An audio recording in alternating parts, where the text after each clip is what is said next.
first negative constructive speech by members. Good morning, honorable judges and fellow debaters. We, the negative, strongly believe that cell phones should not be banned in secondary schools in Taiwan. First, I would like to rebut some points made by the affirmative. First, they mentioned an evidence from North America that mental health is because of using phones for a long time. However, we, the negative, would like to emphasize that 87% of phone usage is at home, so banning phones in school would not solve the problem. Also, they mentioned that people in school have to learn how to have face-to-face connection. However, they didn't say that when having face-to-face connection, people can't use phones. They also pointed out that less screen time can lead to better academic performances. However, our evidence shows the contrary. The restriction of phones would actually backfire the effectiveness. According to an experiment conducted by professors in the communication department at University of Zurich, after students graduate from high school and enter college, kids who were allowed to self-regulate their screen time got better scores than those whose parents controlled their activity closely. Banning phones is just taking away the benefits of phone usage from those who are able to control their screen time. Furthermore, the affirmative mentioned a study from London School of Economics that teenagers' grades improved by 6% after banning phones.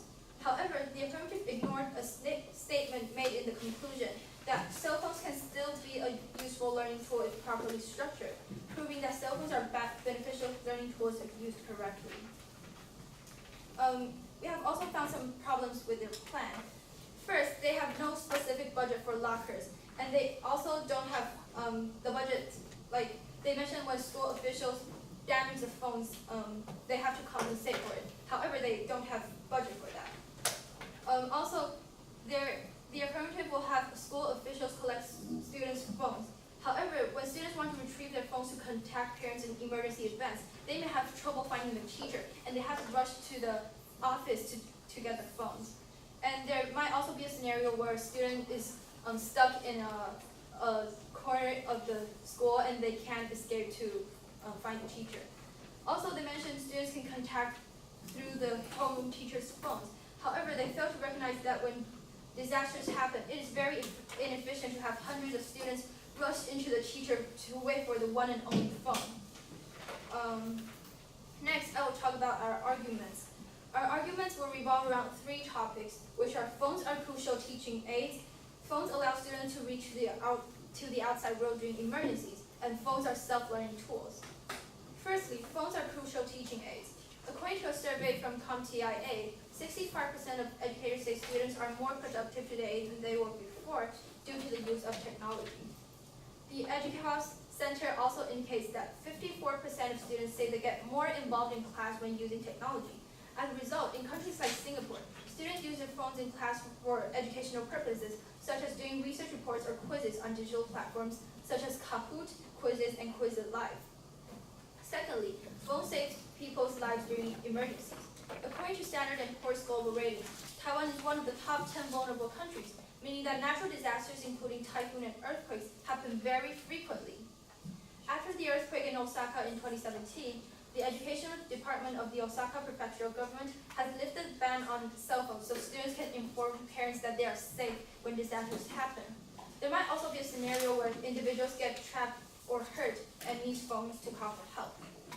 Thirdly, banning phones deprives students from the opportunity to self-learn. For example, a student wants to watch TED Talks or VoiceTube videos during recess to self-learn. We live in a technological era, and the Ministry of Education plans a comprehensive digital learning program to promote technological learning. This includes providing massive open online courses and sharing educational resources online.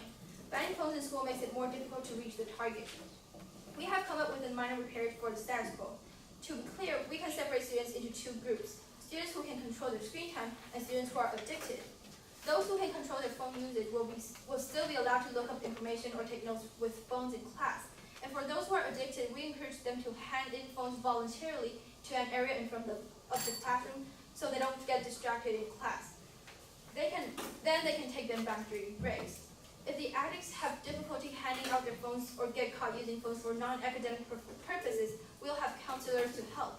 This is a program promoted by the Ministry of Education, which already exists. Therefore, our minor repair doesn't cost any extra money. In conclusion, having cell phones in school can bring numerous benefits, and our minor repair is suitable for both students who can control their screen time and those who are easily distracted by cell phones. Thank you. I'm now stand open for cross-examination. For cell phone, I will cross-examine first, then 3 minutes.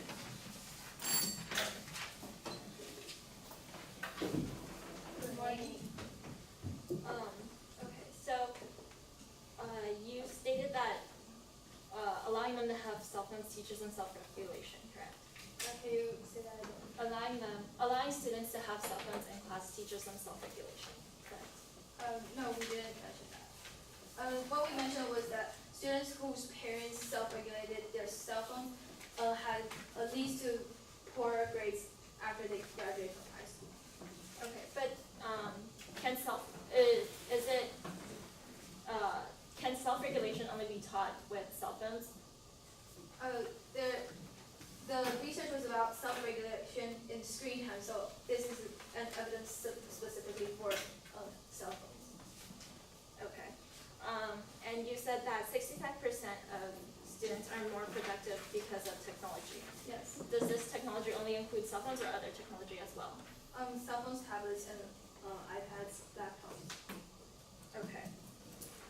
So you are encouraging students who are not, who are addicted to cell phones to turn in their phones. Yes. And some students will still have a phone. Yes. So how is it that the students who are addicted see that others have a phone and do not feel that it is unfair or that they should also have access to it? Because we have an evidence that when students are addicted to phones, 52% of students are aware of their addiction to phones, and they are likely to change cut their time they spend on it. So it is likely that they place their phones in front of the classroom to reduce their distraction or addiction. And we also have another piece to show that when people. However, if some students have their phone and some students don't, doesn't that create a double standard for them? We don't think so, because students who are addicted want to change their problem, so it is actually good for them. Okay. So will you be changing status quo? We only have, the box part is different from the status quo, and the other, the counseling part is, which helps the addicts and the people who are distracted, is the same. Okay, but are you aware that under status quo, the Ministry of Education actually recommends that students don't have access to their phones? Yes, they do. The Ministry of Education, are you aware that the Ministry of Education recommends that students don't have access to phones during school time? I don't know if the Ministry of Education does. Okay. Okay. And you say that cell phones are beneficial if used correctly. However, under your plan, under the negative side, what measures are you going to be taking in order to ensure that they are used correctly? Do you mean the people who still have phones? Yes. So teachers will also have to. Oh, thank you. 1 minute preparation.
Second affirmative constructive speech, 5 minutes.